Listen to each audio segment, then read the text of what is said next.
ఈ వీడియోలో ఆర్డినరీ మనుషుల్లో ఉన్న ఎక్స్ట్రాడినరీ ఈవిల్ గురించి మాట్లాడుకుందాం. Top 5 serial killers. సో ఈ వీడియో కొత్తగా చూసిన వాళ్ళు ఎవరైనా ఉంటే మన ఛానల్ సబ్స్క్రైబ్ చేసుకోండి అండ్ అలాగే ఈ వీడియోకి లైక్ అయితే చేయండి. Welcome back to fact rush.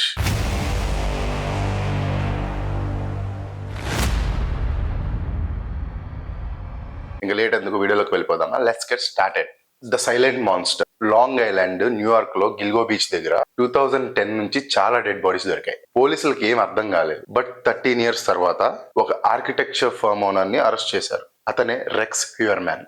చూడడానికి చాలా డీసెంట్ గా సూట్ వేసుకుని ఆఫీస్ కి వెళ్లే మనిషి, కానీ రాత్రి అయితే మాత్రం సీరియల్ కిల్లర్. 2010 లో షనన్ గిల్బర్ట్ అనే అమ్మాయి మిస్సింగ్ కేసు వల్ల పోలీస్ సర్చ్ స్టార్ట్ చేశారు. కానీ వెతుకుతుంటే ఒకటి తర్వాత ఒకటి టోటల్ 11 బాడీస్ దగ్గర దొరికాయి. ఈ కిల్లర్స్ ని the long island serial killers అని చెప్పి పిలిచేవారు. విక్టిమ్స్ ఎవరంటే ఈ సీరియల్ కిల్లర్ ఎక్కువగా సెక్స్ వర్కర్స్ ని టార్గెట్ చేసేవాడు. వాళ్ళని చంపి గోన సంచుల్లో కట్టి బీచ్ దగ్గర పడేసేవాడు. ఇయర్స్ గడిచినా కూడా కల్ప్రిట్ ఎవరో తెలియలేదు. 2022 వరకు పోలీస్ దగ్గర చిన్న క్లూ కూడా లేదు. అతను ఎలా పట్టుబడ్డాడు? 2022లో కొత్త టీం వచ్చి వాళ్ళు ఓన్ ఫోన్ రికార్డ్స్ ని రీఎగ్జామిన్ చేశారు. ఒక విట్నెస్ అప్పట్లో ఒక చెవి అవలాంచే ట్రక్ ని చూశానని చెప్పాడు. అదే ట్రక్ రెక్స్ దగ్గర ఉందని తెలిసింది. రెక్స్ చాలా హుషారు. బర్నర్ ఫోన్స్ యూజ్ చేసేవాడు. కానీ ఒకసారి ఒక విక్టిమ్ ఫోన్ నుంచి వాళ్ళ ఫ్యామిలీకి కాల్ చేసి టార్చర్ పెట్టి మాట్లాడాడు. ఆ లొకేషన్ వచ్చేసి రెక్స్ ఆఫీస్ దగ్గరే ఉంది. పోలీస్ వాళ్ళు రెక్స్ ని సీక్రెట్ గా ఫాలో చేయడం స్టార్ట్ చేశారు. ఒక రోజు రెక్స్ తిన్నాక పడేసిన పిజ్జా ముక్కని కలెక్ట్ చేసి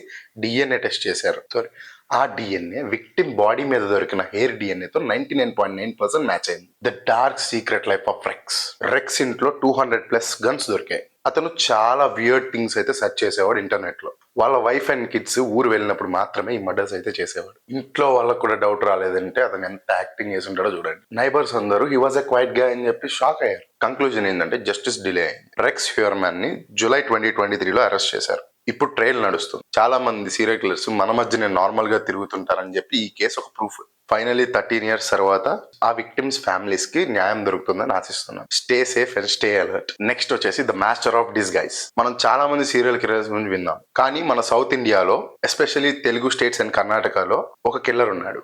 అతని పేర్లు చాలా ఉన్నాయి. విశ్వనాథ్, ప్రశాంత్, అజీజ్. అతను చంపిన స్టైల్ వింటే షాక్ అవుతారు. వెపన్ గన్ కాదు, కత్తి కాదు, జస్ట్ ఒక స్మాల్ సైనైడ్ టాబ్లెట్. 15 మంది పైగా ఉమెన్ ని పెళ్లి పేరుతో మోసం చేసి సైనైడ్ ఇచ్చి చంపేసిన ఈ కిల్లర్ స్టోరీ ఈ రోజు చూద్దాం. విశ్వనాథ్ టార్గెట్ చేసేది మిడిల్ ఏజ్డ్ ఉమెన్ ని, విడోస్ ని అండ్ అలాగే పెళ్లి కాని వాళ్ళు. మాటలతో వాళ్ళని నమ్మించేవాడు. నేను నిన్ను పెళ్లి చేసుకుంటా, మనం కొత్త లైఫ్ స్టార్ట్ చేద్దామని చెప్పి వాళ్ళని ఇంట్లో నుంచి జ్యువెలరీ అండ్ క్యాష్ తో బయటికి రప్పించేవాడు. వాళ్ళని టెంపుల్స్ కి లేదా లాడ్జెస్ కి అయితే తీసుకెళ్లేవాడు. అక్కడ ఒక ఫేక్ పూజ చేయాలని చెప్పి నమ్మించేవాడు. సైనైడ్ అయితే ఇచ్చేవాడు. అది వేసుకున్న మినిట్స్ లోనే వాళ్ళు చనిపోయేవారు. వాళ్ళు చనిపోగానే వాళ్ళ దగ్గర ఉన్న జ్యువెలరీ అండ్ మనీ తీసుకొని సైలెంట్ గా అక్కడ నుంచి అయితే ఎస్కేప్ అయ్యేవాడు. విశ్వనాథ్ చాలా తెలివైన వాడు. పోలీసులకు దొరకకుండా నేమ్స్ మార్చేవాడు. వైజాగ్ లో ఒక నేమ్, బెంగళూరులో ఒక నేమ్ అండ్ ఇంకో చోట అజీజ్ అని పిలిపించుకునేవాడు. అతను పెళ్లి కూడా చేసుకున్నాడు, కానీ వాళ్ళ ఫ్యామిలీకి కూడా అతని డార్క్ సైడ్ అయితే తెలియదు. బాడీస్ దొరికినా కూడా ఐడెంటిటీ తెలియకుండా చాలా ఇయర్స్ ఈ కేసెస్ కోల్డ్ కేసెస్ గా ఉండిపోయాయి. పోలీస్ కి డిఫరెంట్ ప్లేసెస్ లో సిమిలర్ డెత్స్ అబ్జర్వ్ అయ్యాయి. బాడీస్ దగ్గర సైన్స్ ఆఫ్ స్ట్రగుల్స్ లేవు అండ్ జ్యువెలరీ మిస్సింగ్. ఒక మిస్సింగ్ ఉమెన్ కేసు ఇన్వెస్టిగేషన్ చేస్తున్నప్పుడు వాళ్ళ ఫోన్ రికార్డ్స్ లో ప్రశాంత్ అనే పర్సన్ తో ఫ్రీక్వెంట్ కాల్స్ ఉన్నాయని చెప్పి తెలిసింది. Police technical surveillance and informers help తో అతన్ని ట్రేస్ చేసి 2000s లో అరెస్ట్ చేశారు. అరెస్ట్ అయ్యాక ఒక్కొక్కటిగా అతను చేసిన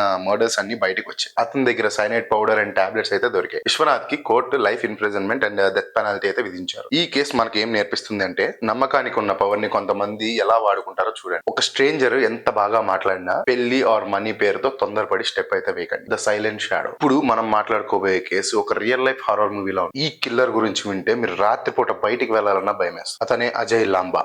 చాలా మంది సీరియల్ కిల్లర్స్ డబ్బు కోసమో లేదా రివెంజ్ కోసమో చంపుతారు, కానీ అజయ్ లాంబా జస్ట్ థ్రిల్ కోసం చంపుతాడు. రాజస్థాన్ అండ్ ఢిల్లీ బోర్డర్ ఏరియాలో అతను సృష్టించిన బీభత్సం గురించి ఈ వీడియోలో 2010-2012 టైంలో రాజస్థాన్ సైడ్ హైవే విలేజెస్ లో మిస్టీరియస్ గా మర్డర్స్ జరుగుతూ ఉండేవి. అజయ్ లాంబా టార్గెట్ చేసింది ఒంటరిగా ఉండే మనుషులు, స్పెషల్ గా నైట్ డ్యూటీలో ఉండే సెక్యూరిటీ గార్డ్ ఆర్ బయట పడుకునే వాళ్ళని. అతను గన్స్ ఆర్ బాంబ్స్ అయితే యూజ్ చేయడు. జస్ట్ ఒక ఐరన్ రాడ్ ఆర్ ఒక పెద్ద రాయి తీసుకొని తల మీద కొట్టి చంపేసేవాడు. చంపిన తర్వాత బాడీ దగ్గర కూర్చుని ఎంజాయ్ చేసేవాడు. లైక్ మన స్పైడర్ మూవీలో ఉంటుంది చూసారా. అతనికి విక్టిమ్ సఫర్ అయ్యేది చూస్తే ఇంకొక తెలియని కిక్ అండ్ తెలియని సాటిస్ఫాక్షన్ అయితే ఉండేది. ఒకటి తర్వాత ఒకటి టోటల్ గా 10 మర్డర్స్ అయితే జరిగాయి. పోలీసులకు అసలు క్లూ దొరికేది కాదు, ఎందుకంటే కిల్లర్ కి విక్టిమ్ కి ఏ రిలేషన్ లేదు. పోలీసుకు మాత్రం అర్థమైంది ఏంటంటే కిల్లర్ ర్యాండమ్ గా టార్గెట్ ని పిక్ చేస్తున్నాడు అండ్ విక్టిమ్ స్థలం మీదనే అటాక్ చేస్తున్నాడు. అతను ఎలా పట్టుబడ్డాడు? ఒక విక్టిమ్ ను తప్పించుకొని పోలీసు వాళ్ళకైతే ఫిర్యాదు చేశాడు. ప్లస్ సీసీటీవీ ఫుటేజ్ లో ఒక పర్సన్ సైకిల్ మీద తిరుగుతూ ఐరన్ రాడ్స్ పట్టుకొని వెళ్ళడం పోలీసులు అయితే అబ్జర్వ్ చేశారు. పోలీసు ఒక ట్రాప్ వేసి 2013 లో అయితే అతను అరెస్ట్ చేశారు. అరెస్ట్ అయ్యాక అతను చెప్పిన విషయాలుంటే పోలీసులకి దిమ్మ తిరిగింది. అజయ్ లంబా పోలీసులతో నాకు చంపడం అంటే ఒక హాబీ అని చెప్పి చాలా కూల్ గా చెప్పాడు. అతను చైల్డ్హుడ్ నుంచే చాలా వైలెంట్ గా ఉండేవాడు. సైకాలజిస్ట్ ప్రకారం అతను ఒక సోషియోపాత్ అండ్ సాడిస్ట్. అతను చంపిన ప్రతిసారి అదొక ఛాలెంజ్ లా ఫీల్ అయ్యేవాడు. నెక్స్ట్ ఎవరు అని చెప్పి ప్లాన్ చేసుకునేవాడు.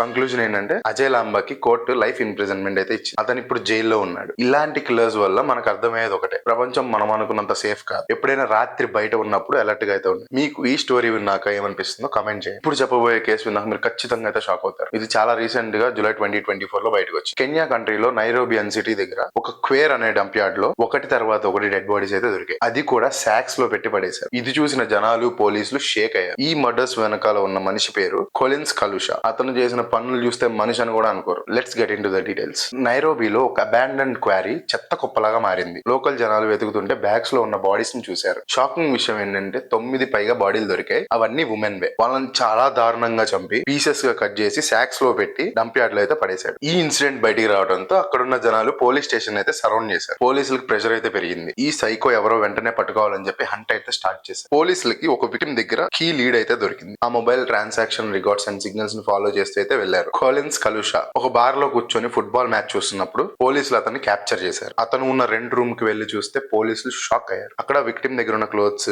మొబైల్స్ అండ్ నేమ్స్ ఉన్న కార్డ్స్ దొరికాయి. ప్లస్ బాడీస్ ని కట్ చేయడానికి యూజ్ చేసిన పెద్ద పెద్ద కత్తులు అండ్ చేతికి వేసుకునే గ్లోవ్స్ దొరికాయి. అతను ఉన్న రూమ్ ఆ డంప్ యార్డ్ కి జస్ట్ 100 మీటర్స్ దూరంలోనే ఉంది. పోలీస్ ఇంట్రోగేషన్ లో కొలిన్స్ చాలా కూల్ గా 42 మందిని చంపానని చెప్పాడు. కానీ ఇన్వెస్టిగేషన్ ఇంకా నడుస్తూనే ఉంది. ఇది వింటే ఖచ్చితంగా మీరు షాక్ అవుతారు. అతను చంపిన ఫస్ట్ పర్సన్ ఎవరో తెలుసా? His own wife. 2022లో వాళ్ళ వైఫ్ ని చంపి డంప్ యార్డ్ లో పడేశాడు. అతనికి ఉమెన్ అంటే ఒక రకమైన హేట్రెడ్ ఉండేది. వాళ్ళని ట్రాప్ చేసి చంపేసి ఎంజాయ్ చేసేవాడు. షాకింగ్ గా ఆగస్ట్ 2024 లో అతను పోలీస్ కస్టడీ నుంచి ఎస్కేప్ అయ్యాడు. ఇది మొత్తం వరల్డ్ వైడ్ న్యూస్ అయింది. పోలీసులు ఇంకా అతని కోసం వెతుకుతూనే ఉన్నారు. కంక్లూజన్ ఏంటంటే కొలిన్స్ కలుషా కేసు ఇంకా మిస్టరీగానే ఉంది. ఒక సైకోపాత్ మనుషుల మధ్యనే నార్మల్ గా తిరుగుతూ ఇటువంటి పనులు చేయడం చాలా స్కేరీ. స్పెషల్ గా ఉమెన్ చాలా జాగ్రత్తగా ఉండాలి. ఈ కేసు గురించి ఇంకేదైనా అప్డేట్స్ వస్తే ఖచ్చితంగా ఇంకో వీడియో అయితే చేస్తాను. లాస్ట్ వచ్చేసి ద హైవే ఫ్యాంటమ్. ఇది ఒక అన్సాల్వ్డ్ మిస్టరీ. 1992లో అమెరికాలో ఒక కిల్లర్ సృష్టించిన బీభత్సం వల్ల ఇప్పటికీ ఇంటర్ స్టేట్ హైవేస్ మీద వెళ్లే వాళ్ళు చాలా భయపడతారు. అతను హైవే పక్కన ఉన్న షాప్స్ ని టార్గెట్ చేసేవాడు. అతన్ని అందరూ I-70 కిల్లర్ అని పిలుస్తుంటారు. 30 years పైన అయింది. కానీ అతను ఎవరో ఎక్కడున్నాడో ఇప్పటికీ మిస్టరీనే. ఏప్రిల్ అండ్ మే 1992లో జస్ట్ ఫ్యూ వీక్స్ బ్యాక్ లోనే 6+ మర్డర్స్ అయితే జరిగాయి. I-70 ఇంటర్ స్టేట్ 70 హైవే మీద ఉన్న డిఫరెంట్ స్టేట్స్ లో ఈ మర్డర్స్ చేశాడు. అతను టార్గెట్ చేసేది హైవే పక్కన ఉన్న small speciality shops. 5 women and 1 man అయితే చంపాడు. బట్ ఇంట్రెస్టింగ్ థింగ్ ఏంటంటే అతను టార్గెట్ చేసేది ఉమెన్ ని మాత్రమే. ఆ ఒక్క మనిషి కూడా లాంగ్ హెయిర్ ఉండడం వల్ల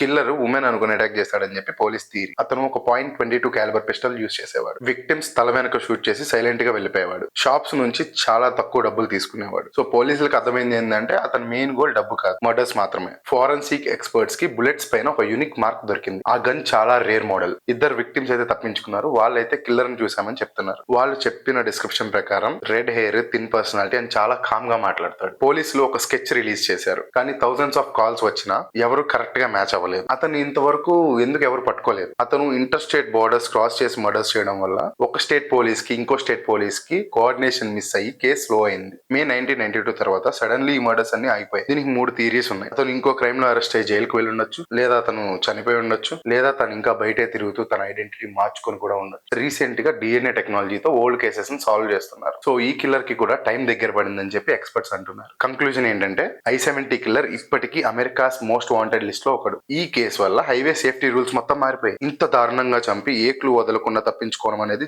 నార్మల్ విషయం అయితే కాదు. మీకేమనిపిస్తుంది? ఇంకా అతను బతికే ఉన్నాడా, లేదా జైల్లో ఉన్నాడా, లేదా అసలు ఏమైపోయాడు? కమెంట్ బాక్స్ లో చెప్పండి. సో ఈ వీడియోకి అయితే ఇంతే గైస్. మన కంటెంట్ నచ్చితే ఛానల్ సబ్స్క్రైబ్ చేసుకోండి అండ్ అలాగే ఈ వీడియో అందరికి షేర్ చేయండి. Be careful and stay alert. Signing of.